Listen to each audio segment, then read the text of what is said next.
Yo, what's up mga ka-treasure? Another local expo here at Festival Mall, Impakabsat. So, ayan yung mga nag-i-exhibit today here sa event. And let's check yung mga goodies dito. So, wag na nating patagalin. Pasok na tayo sa loob. Let's go! At nandito na tayo sa loob sa exhibit area. So, i-check na natin yung mga items na meron dito. I really want to check things out kasi there are like people saying na yung mga local items cannot like compete with like foreign brands or items kasi pangit daw yung mga gawang lokal.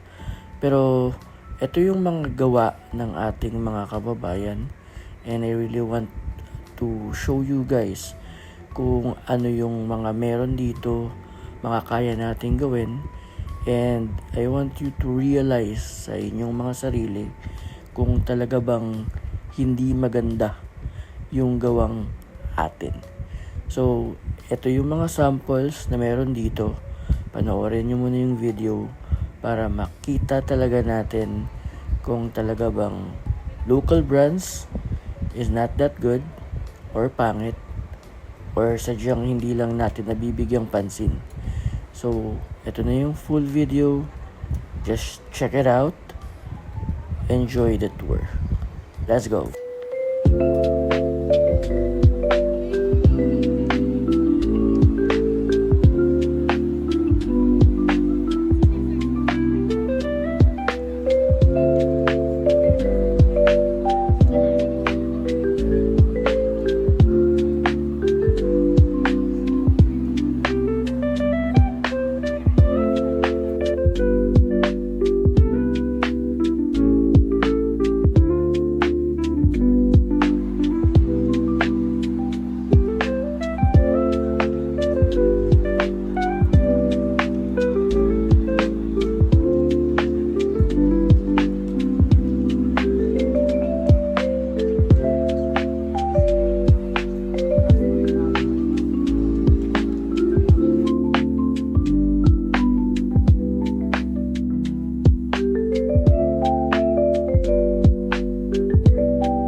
Kitang-kita naman na ang gaganda ng quality, ang gaganda ng pagkakagawa, ang titibay tignan ng ating mga sariling gawa. So, I really don't know why parang masabihan ng pangit daw yung mga local items or mga gawang like Pinoy kasi based on the video and the things that we saw here, ang gaganda, 'di ba? So it's just, I don't know, it's for me. Siguro hindi lang talaga natin nabibigyan ng pansin. Hindi lang natin nabibigyan ng good marketing and bigger market yung mga gawang lokal. Siguro dahil na rin sa, syempre, na globalize na tayo and at the same time we prefer yung mga international brand. Pero siguro if we can give a little bit of chance sa ating local brands, lalaban yan.